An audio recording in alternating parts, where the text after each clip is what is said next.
Salam əziz şagirdlər, mən Murad müəllim. Bugün sizlərlə 7 iyun tarixində keçirilmiş blok imtahanının bir sualına izah verməyə çalışacağıq. Deməli, 23-cü sualdır sualımız.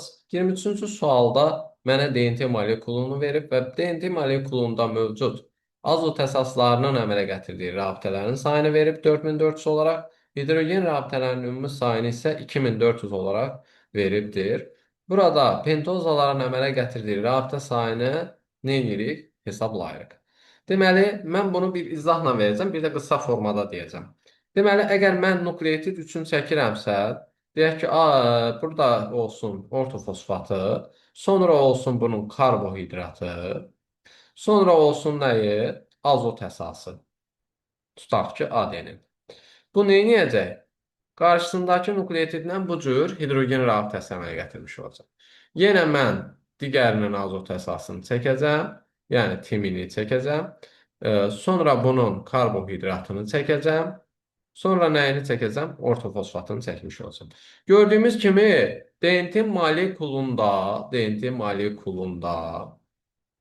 mövcud olan nukleotidlər həm hidrogen rabitəsi yaratmış olacaq, həm də burada mövcud olan, daha doğrusu azot əsası, yəni həm hidrogen rabitəsi yaratmış olacaq, həm də nə? Öz karbohidratı ilə bir dənə rabitə əmələ gətirmiş olacaq. İndi azot əsasının əmələ gətirdiyi rabitə sayı deyəndə bunun içərisinə həm hidrogen rabitə daxildir, həm də azot əsaslarının karbohidratla əmələ gətirdiyi bir dənə rabitələr daxildir. Deməli, mən bu 4400-dən çıxaram nəyi? 2400-ü. Tamam. Burada qalacaq nəyim mənim? 2000 dənə 2000 dənə nəyim? Azot əsası ilə karbohidrat arasında yaranmış rabitə. Bu zaten elə mənə azot əsasının sayını vermirmi? Nukleotid sayını vermirmi?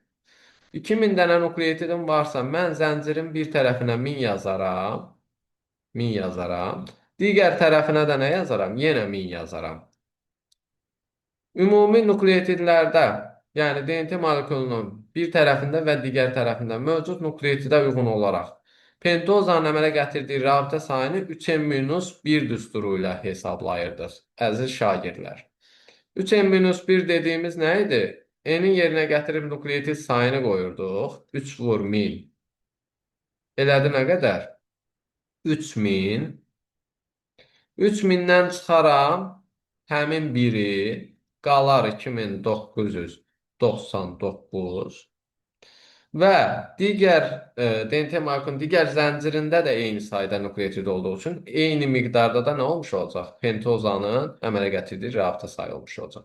Bu səbəbdən 2999-u vuracam nəyə? 2-yə. Bu da olacaq nə qədər? 5998 olmuş olacaq. Demək ki, mənim x-im nə imiş? 5998.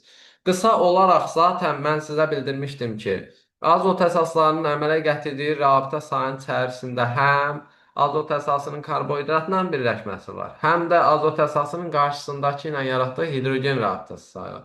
Qısa olaraq bunu beynində tutsaydın, 4400-dən 2400-ü birbaşa çıxardın. Qalardı 2000 dənə nukleotidin.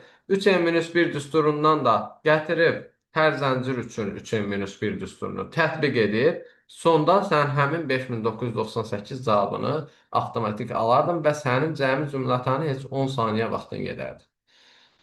Belə, əziz şagirdlər, təəssüf ki, bir neçə şagirdlər bildirirlər ki, bunu yaza bilmədik, nə bilim, qarışıq idi, beynimiz qarışdı. Heç nə. Allah köməyimiz olsun. İnşallah ki, vəziyyət yaxşı olar. Elə tək ki, səhvimiz bundan ibarət olar. Ə, Hər birinizə uğurlar arzulayıram. Sağ olun, salamat qalın.